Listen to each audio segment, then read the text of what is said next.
Welcome back to another episode of the Tech Drive Show, where we dive deep into the innovative technology that is transforming the future of work, from blockchain to robotics to artificial intelligence, agri-tech, cybersecurity, education. In today's episode, we'll be talking about agri-tech, how technology is transforming agriculture to promote our food security and food system. I am your host, Okoyemi Salako, and this is the Tech Drive Show on Universal Television Africa. Sit back and relax. When we're back on the short break, we'll dive deep into the matter of the day. Blockchain, robotics, artificial intelligence, agri-tech, cybersecurity education is changing the world, and you don't want to miss out. Welcome to the Tech Drive Show, where we explore innovation shaping tomorrow's world and groundbreaking technology. My name is Okoyemi Salako on Universal Television Africa. Do well to follow us on all our social media handles and join the innovative conversation for the future of work.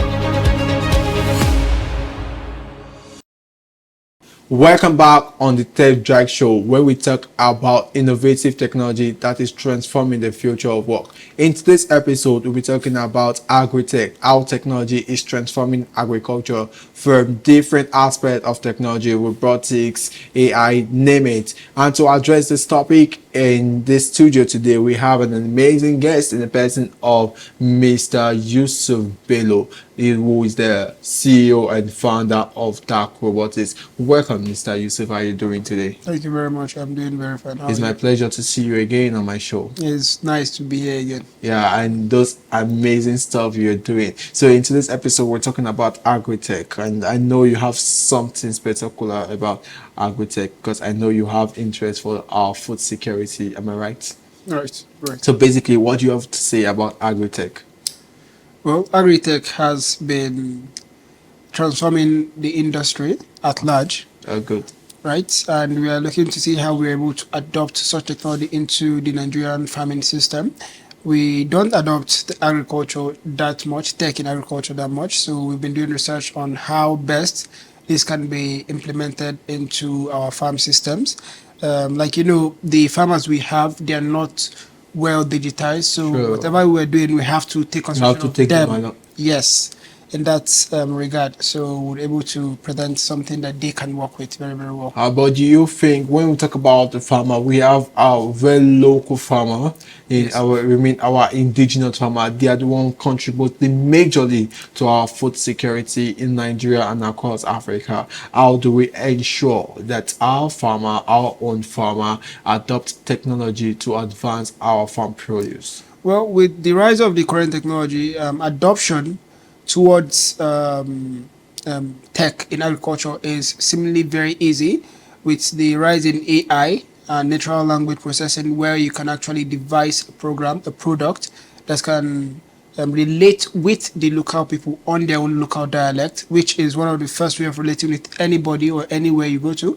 If you're able to speak their local dialect, you're very, very good with them. So if we're able to introduce precise farming in agriculture with their own local dialect, it should be just a little bit easy for them to understand and work with the information there. And then if you do capacity building around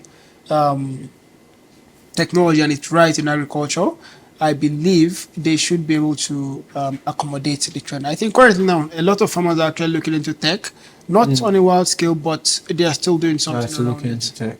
Yes. So basically, where do you think we start from? Well, always is education. Whatever you want to Education. do, you have to understand it. So when it comes to education doesn't necessarily mean in school. Yeah, So you're you right. can organize a simple meet, Symposium. yes, and then have a discussion, do a capacity building around the mid-rural government around that place, organize the farmers, give them an introduction to tech and how they can use it to improve their farming systems. So what opportunities and what future do you see within the agri-tech sector? Oh, there's a lot of opportunities in the agricultural sector, especially for Africans. Africans, yeah. Yes, Okay, please we establish have a lot of spaces for farming. So, and one of the issues that we have when it comes to agriculture is the over farming, where it's spoils the soil. So certain parts of it, basically, they have issues.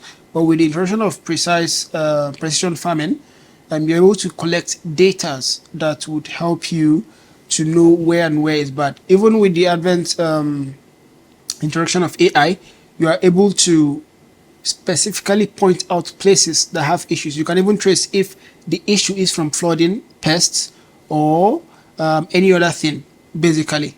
So there's a system we've been working on that is able to predict that, to monitor the soil health and know what exactly is causing that. So the farmers themselves can be able to mitigate. So talking about the soil edge, so you're working on a research that helps us to detect the soil edge and to know the parameters. Can you please expatiate or discuss further on this innovative solution that you are working on?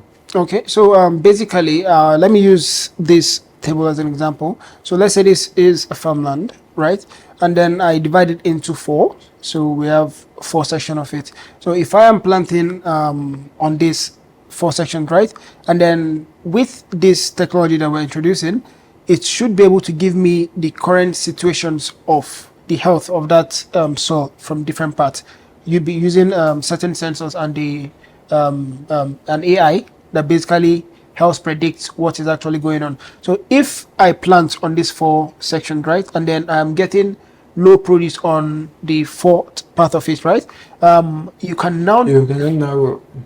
Sorry? I mean, you can now begin to look at what's the problem. Yes. So, but it's not even about what's the problem. It will already be able, it will give you information that would help you know, okay, this is where the problem is. So basically you have sensors and equipment that monitor the weather situation around that. So we know if it's caused by water.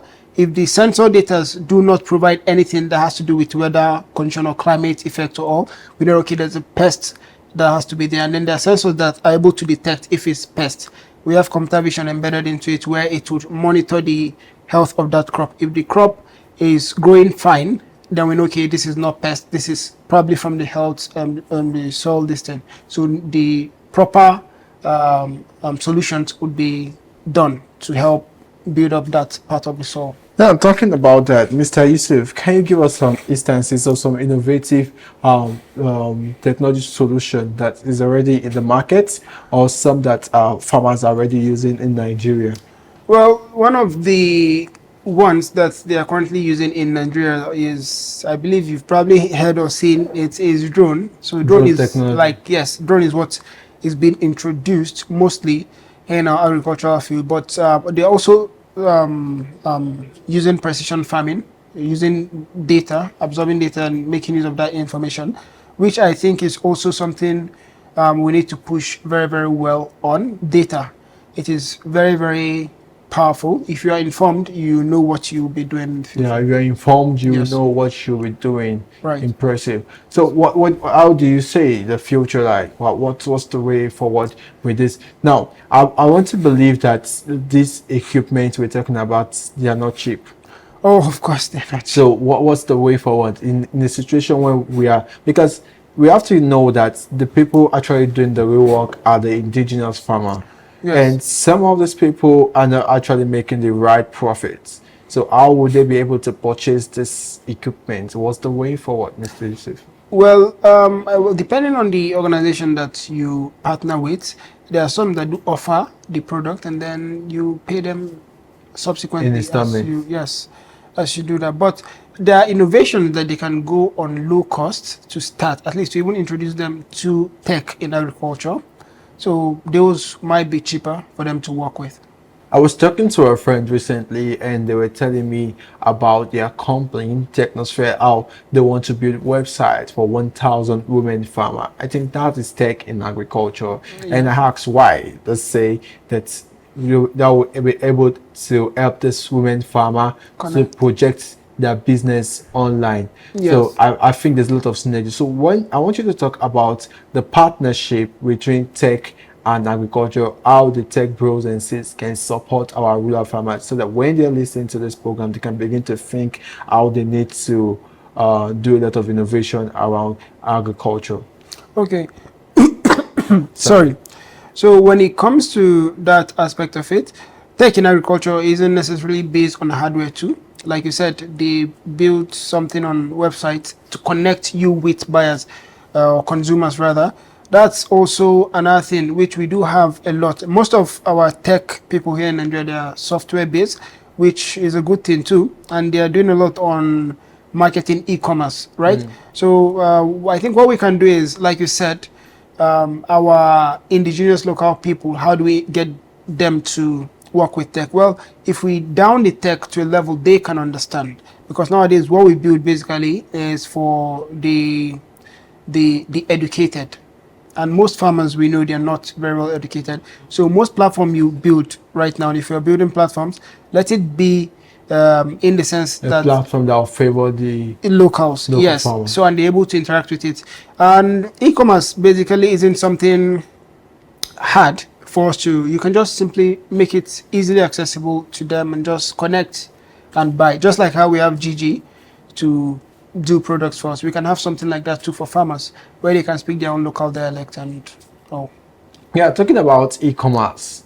So, how do you think we can synergize technology to address the supply chain? Because from the look of things, I think what is the real cause of the hike in food in the market is as a result of the logistic, the supply chain. Probably you go get a produce from Kaduna or Kano, and then you transport it to Lagos. Someone gets it before you get to the last place. So, if we can have technology solution to address the supply chain, I think we are going to have a very large solution. What do you have to say about that? well, I think this question would be for the logistic startups, whom I believe they do have solutions targeted to delivering things at a faster time.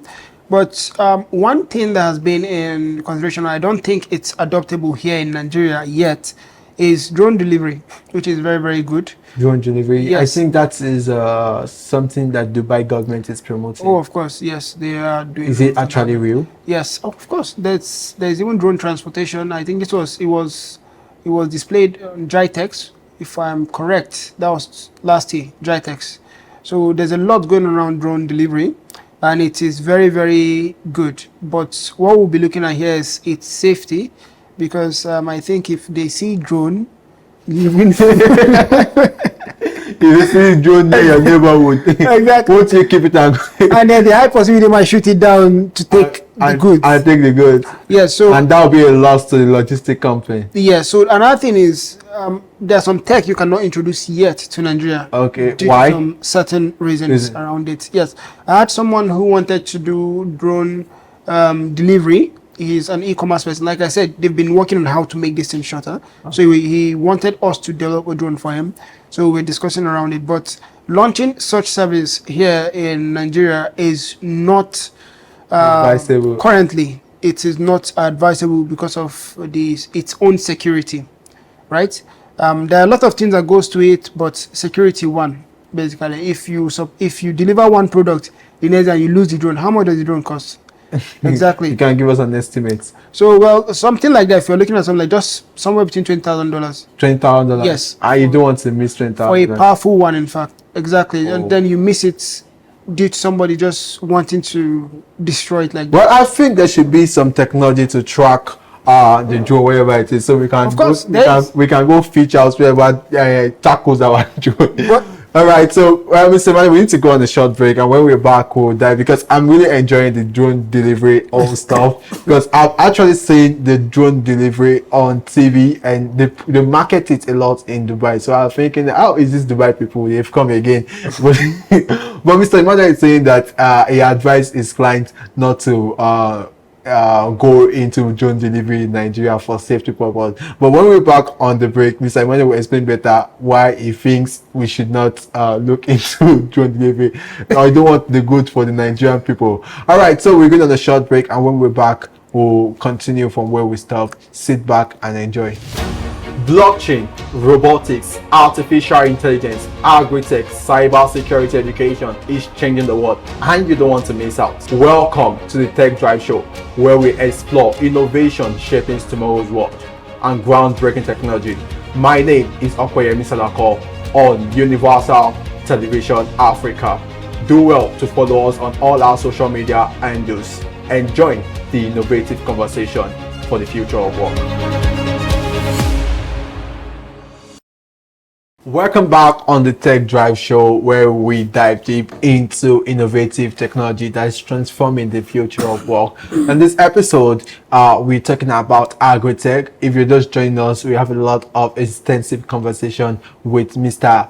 Yusuf, and he was talking about drone delivery in Dubai and how he told his clients who wanted to invest in drone delivery in Nigeria. I want to hear from him how we can use drone delivery to deliver our agri produce. We're talking about how technology can work hand in hand with our local farmer for better yield, precision farming, drone technologies across our local farms to produce more food and to promote food security in Nigeria, across Africa, and the world at large. Welcome back, Mr. Yusuf, on the show.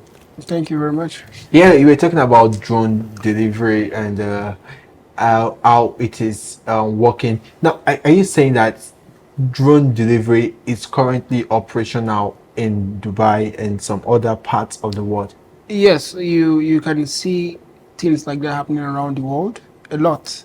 So, well, I think their own security, it's not entirely secure, but it's happening, and then there are progress around but it. I probably think they are using it in their most sophisticated areas. Yes. I think we can also do that in Nigeria. At least they can use that in areas like Maltama and the rest. Yes, but then again, there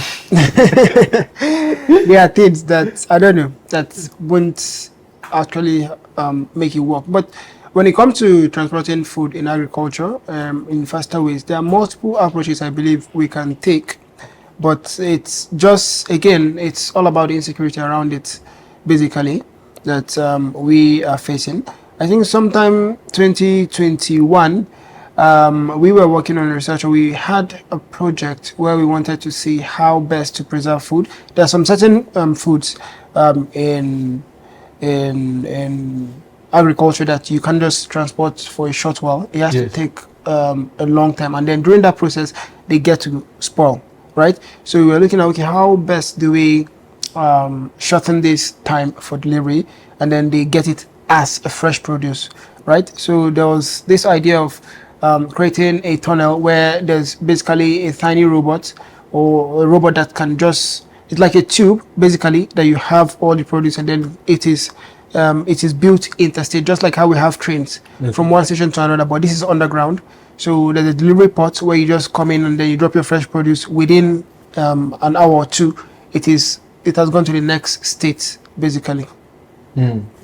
That looks like a big innovation, but then it takes a lot of logistics, a lot of financing, exactly, to make that work. Exactly. I think it's something that can happen in the near future, not at the immediate, I believe. Yes, definitely. So, but then we're talking about logistics and how technology can come in there. So basically, looking at agriculture, the population of the world is increasing, and then if the population of the world is increasing, there's a need to produce more food. Now, from statistics, we know that it's not that we're not producing food enough. There's enough of food because some countries are producing food for export purpose. Nigeria was also producing food for export. So that's to say that where the problem really is food waste, because we've produced a lot of food, but some of this food does not even get to the table because they get spoiled probably on the road in the cost of logistics in the store or wherever the processing. So what we're talking about is the food waste. So what technology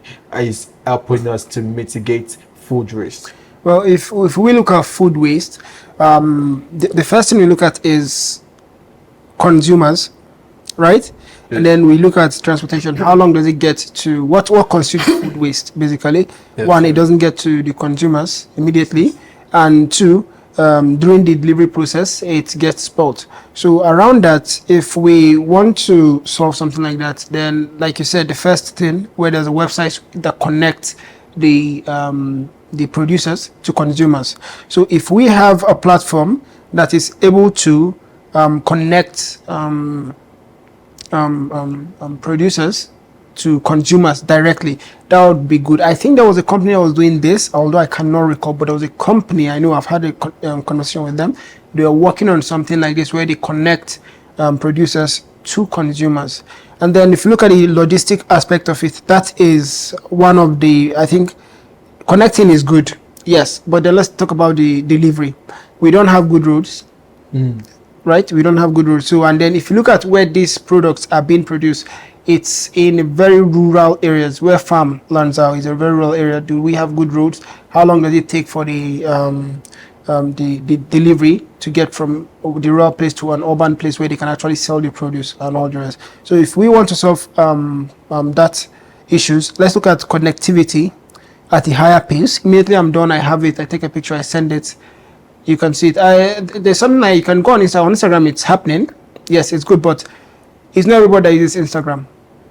So there's no general platform that just connects you to, well, not that I know of. I think there are, but they are not well known. But if we had platforms that immediately you have a produce and then you can connect them basically to consumer directly, that would reduce food waste. And then if we also have a way of doing logistics to transfer food to transport food from one place to another in a shorter while, which I believe it can be done with some of the startups we have that are on logistics. Now, talking about what's the supply chain, different aspect that you mentioned within the tech and agri space, I see a lot of problems already. And when there is a problem, there's a large space for opportunities. Yes. So, Mr. Yusuf, what are the opportunities during for the Nigerian youth within the agri-tech space? Well, there's a lot of opportunity.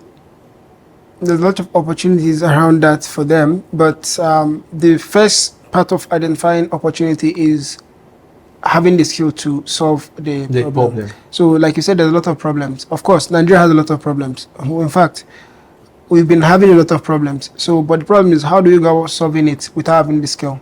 You can identify a problem, but you don't have the necessary skills to solve it. You're just basically viewing the problem, and there's nothing you can do about it. So, I think the first thing you can do when it comes to agriculture or agri-tech, you want to solve it, have a skill, right? So, stick with the current trend, know what's actually going on. A lot of people know about tech now. They know, okay, digitalization is taking place. I think one of the issues they have is they don't know how to go about it. I think that's almost the issues. Even at a point before I got into tech, because it wasn't school that introduced me to technology. It's a self-development something, which you don't get to see, or probably till the ending of your university level. That's when you realize, oh, I should have started something different, right? So early adoption to tech would help you actually solve that issue. Sometimes it doesn't have to be tech. If you take your time, do your proper research, you can actually see where the problem is and find a way to solve it with the current tools available. All right. So basically, talking about the skill set, I think a lot of investment needs to be put into education. What do you have to say about that? Oh, well, like it's we have to actually do that. Our educational system is not. We don't spend much on education. But another thing I also say is, please do not wait for school to educate you on technology. You have to do this on your own. You have to go out there and learn, basically. Be self-taught. And if the government eventually release money on education, you can key into that too. Well, I think recently they've been doing something around digitalization. I think the 3MTT, I believe. Yes, so they've been doing something around that. Another thing I have about the 3MTT is the fact that most of these courses are taken on Coursera. Why Coursera when we have local brands, when we have local educational edutech startup? Why promote international organization? Why not just put the investments in local edutech startup? Well, I don't even think there's a problem with them going with an international listing. But you're trying to get individuals into an aspect of technology. It's something entirely new. Okay. I don't think them learning online, a large amount of people. Now, there are different people that have different learning capacities, right? So if I just give you this and say, go and do it yourself. Go and do it. Some of them. What are the odds? Exactly. And then if I don't understand it, I'll just be there. Oh, good. Right. All So right, so I think there's lots to even talk about on that whole stuff, but I think it's going to be a discussion for another day. But we have to come to the end of the show now. But Mr. Yusuf, what will be your last word to end the show? well, the agricultural field has a lot of potential, an incredible amount of potential. One thing we are very good at in Nigeria is mismanaging natural resources. So we do not value what we have. If we start looking at it, I'm not talking about the government aspect. I don't know if they ever look at it, but okay. If individuals start looking at it, I think there's a potential for us to actually do something about it. So yes. Thank you so much, Mr. Yusuf Bello, founder and CEO of Dark Robotics, for sharing a deep insight into agri-tech. Agriculture and technology gives us agri-tech. So here we have discussed about how technology and agriculture works hand in hand to promote food security and our food system. On this show, we discussed about robotics. We discussed about how artificial intelligence is changing the narrative within the agri-tech sector. Thank you so much for joining us on this show. I am your host, Okoyemi Salako, on the show, the Tech Drive Show on Universal Television Africa. Do well to follow us on all our social media handles. Till I see you again on the next show. Do have a great week ahead.